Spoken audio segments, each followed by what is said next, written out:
Wall Street close after close after close. The markets have been making the most of the Trump presidency, something not lost on the new president.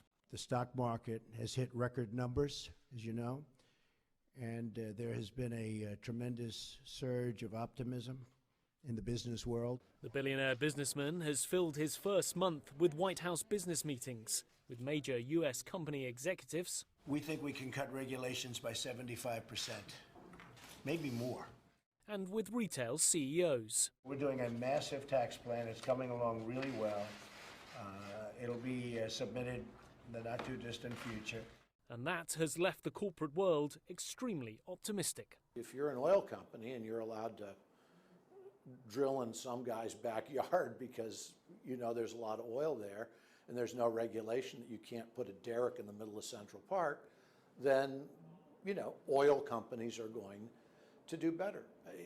Once you start to take that stuff away, capitalism wants to pounce on it. That confidence, along with Trump's plans for increased government spending by renewing the aging infrastructure, has buoyed Wall Street. In the last month, the Dow has climbed around 4%, the S&P has risen about 3.6%, and the Nasdaq has jumped just over 5.4%. And the latest data on retail sales and consumer confidence shows shoppers are spending freely. But all of this optimism is built purely on promises. Promises of government spending, of deregulation, of tax reform. And the stock market rally, precipitated by Donald Trump's win in November, is all about betting that these promises will be translated into policies. But that hasn't happened yet, and the stock market rally may now be running out of steam.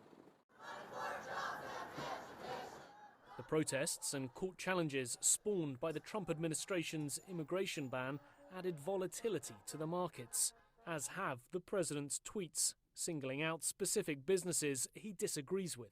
Well, that's extremely disruptive.